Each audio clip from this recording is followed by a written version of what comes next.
नमस्कार दोस्तों, मैं हूं आपकी अनीता सिंह। हम पढ़ रहे थे अलंकार। अलंकार में हम लोगों ने रूपक अलंकार को देख लिया है। आज हम व्यतिरेक अलंकार को पढ़ेंगे। व्यतिरेक अलंकार की परिभाषा एवं उसके उदाहरणों को देखेंगे। अगर आपने वीडियो को लाइक और सब्सक्राइब नहीं किया है तो प्लीज़ वीडियो को लाइक और सब्सक्राइब कर लीजिए। चलिए शुरू करते हैं आज का वीडियो। व्यतिरेक अलंकार, जहाँ उपमान की तुलना में उपमेय का उत्कर्ष दिखाया जाए वहाँ व्यतिरेक अलंकार होता है। जहाँ उपमान को हीन दिखाया जाए वहाँ व्यतिरेक अलंकार होता है। उपमान की तुलना में उपमेय का उत्कर्ष, उपमान यानी प्राकृतिक चीज़ें, उपमेय यानी मनुष्य से संबंधित चीज़ें। तो प्राकृतिक चीज़ों की तुलना में उपमेय यानी मनुष्य से संबंधित चीज़ों का उत्कर्ष दिखाया जाए वहाँ व्यतिरेक अलंकार होता है। उपमान को हीन दिखाया जाए, उपमान को यानी प्राकृतिक चीज़ों को हीन दिखा दिया जाए और मनुष्य से निर्मित चीज़ों को या मनुष्य से संबंधित चीज़ों को में उत्कर्ष दिखाया जाए, उसमें जो है उसे श्रेष्ठ बताया जाए, वहाँ क्या हो जाएगा? व्यतिरेक अलंकार हो जाएगा। उदाहरण से समझेंगे तो हमें समझ में आ जाएगा। जन्म सिंधु पुनि बंधु विष, जन्म सिंधु पुनि बंधु विष, दीन मलिन सकलंक, सिय मुख समता पाव किमि, चंद्र बापुरो रंक। यहाँ जन्म सिंधु, सिंधु से जन्म है, पुनि बंधु विष, विष उसका बंधु यानी भाई है, दीन मलिन सकलंक, वह दीन है, मलिन है, सकलंक है। किसके बारे में बात की जा रही है? चंद्रमा की। ऐसी मान्यता है कि समुद्र मंथन जब राक्षसों और देवताओं के द्वारा समुद्र मंथन हो रहा था तो उसी समय जो है क्या चंद्रमा की उत्पत्ति हुई। समुद्र मंथन से चांद जो है निकला है, चंद्रमा समुद्र मंथन के द्वारा ही प्रकट हुआ है। तो समुद्र मंथन के द्वारा विष भी निकला हुआ है, विष भी समुद्र मंथन से ही निकला है। तो कह रहे हैं जन्म सिंधु, सिंधु से जन्म हुआ, पुनि बंधु विष, और विष उसका भाई है, जो कि दोनों का जन्म समुद्र मंथन से ही हुआ है, सिंधु सागर से ही हुआ है। तो दोनों में रिश्ते में भाई बहन हो गए। तो जन्म सिंधु पुनि बंधु विष, दीन मलिन सकलंक, दीन है, दीन मलिन है, वो सकलंक है यानी चंद्रमा में तो कलंक है। सिय मुख समता पाव किमि, चंद्र बापुरो रंक, चंद्रमा सीता की मुख की समानता कैसे कर सकता है? वह तो क्या है? दीन है, मलिन है, सकलंक है, और वह कैसा है? बेचारा रंक है, गरीब है, रंक वह गरीब है। तो सीता की मुख की समानता जो है चंद्रमा नहीं कर सकता, यानी सीता का मुख जो है चंद्रमा से भी सुंदर बता दिया। तो यहाँ पे क्या हो जाएगा? व्यतिरेक अलंकार हो जाएगा। नीरज नयन नीरज में सखी, नयन नीरज में सखी, समता सब दरसात, बंक विलोचन दृगन में यह गुण अधिक दिखात। नयन नीरज, नयन में और नीरज में यानी नेत्र में और कमल में, नीरज यानी कमल, नयन माने नेत्र, नयन में नीरज में, सखी समता सब दरसात, वो दोनों में सारी समानता दिखाई दे रही है, यानी दोनों जो है सुंदर है। कैसे हैं? नयन भी सुंदर है और नीरज भी यानी कमल भी सुंदर है। समता सब दरसात यानी दोनों में समानता दिखाई दे रही है, दोनों ही सुंदर हैं।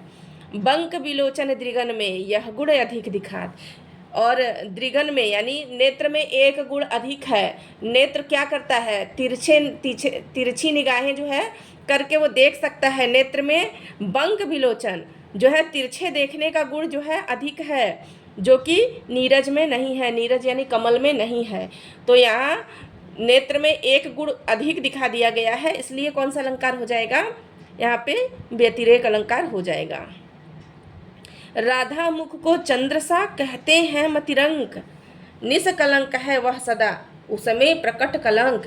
राधा के मुख को चंद्र सा, चांद सा जो है, राधा के मुख को जो चांद सा बताते हैं, कहते हैं मतिरंक, वो जो है क्या है? उनकी मति भ्रष्ट हो गई है, बुद्धि उनकी जो है मति मारी गई है। निष्कलंक है वह, राधा का मुख कैसा है? निष्कलंक है, उसमें कोई कलंक नहीं है, उसमें प्रकट कलंक। चांद में तो जो है कलंक है, चांद में काला जो दाग है, जो धब्बा है, तो चांद में तो धब्बा है, दाग है। तो राधा के मुख से जो है चांद की समानता कैसे की जा सकती है? अर्थात नहीं की जा सकती, यानी राधा के मुख को चांद से ज़्यादा सुंदर बता दिया गया है। तो यहाँ पे किसका?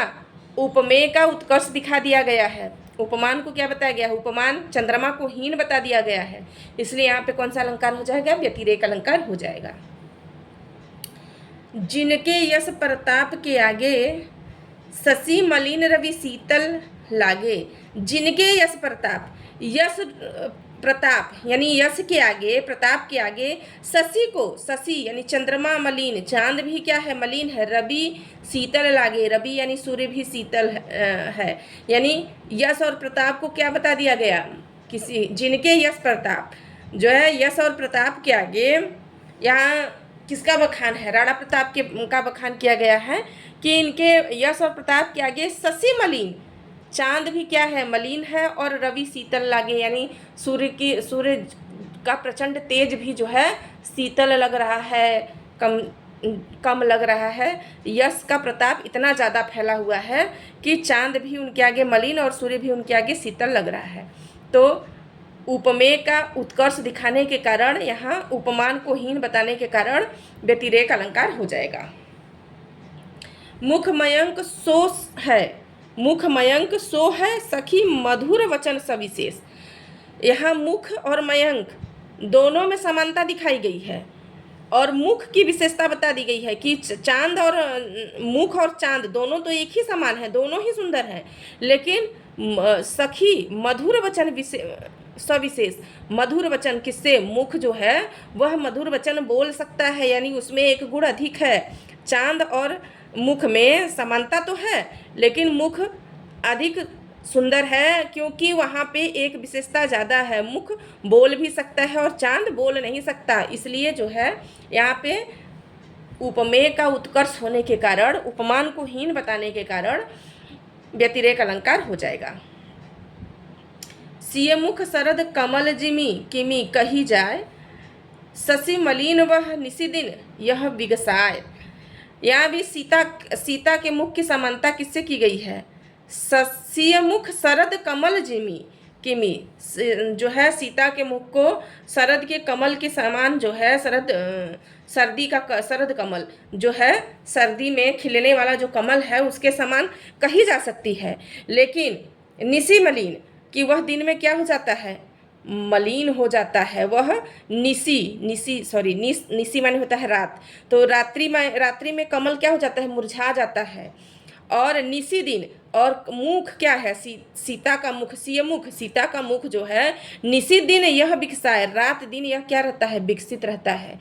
यानी कमल की समानता, सीता के मुख की समानता कमल से की तो जा सकती है, पर कमल में जो है एक कमी है कि वह रात्रि में मुरझा जाता है, और सीता का मुख जो है वो दिन और रात दोनों में ही खिला रहता है।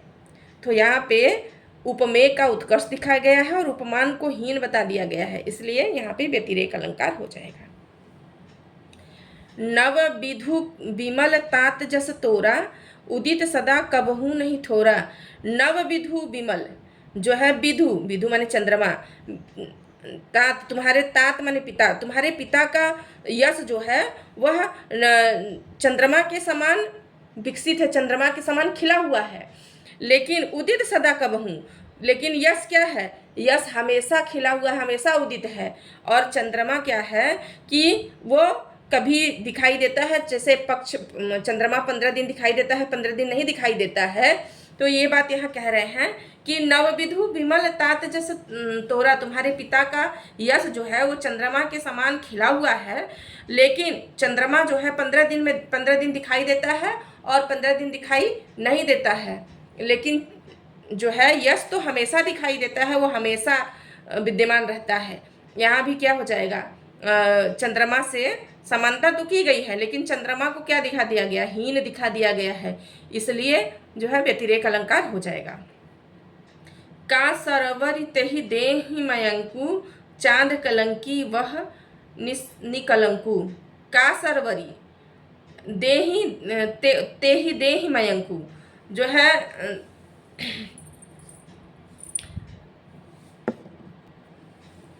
नायिका के शरीर की तुलना मयंक से नहीं की जा सकती, चांद से नहीं की जा सकती। क्यों?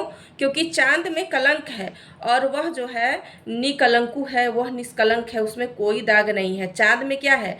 कलंक यानी दाग है। और नायिका का शरीर जो है बिना दाग के है, निष्कलंकु है, उसमें कोई कलंक नहीं है। इसलिए यहाँ भी क्या हो जाएगा? व्यतिरेक अलंकार हो जाएगा। आज का वीडियो बस इतना ही। कल हम अगले अलंकार के बारे में देखेंगे। जय हिंद।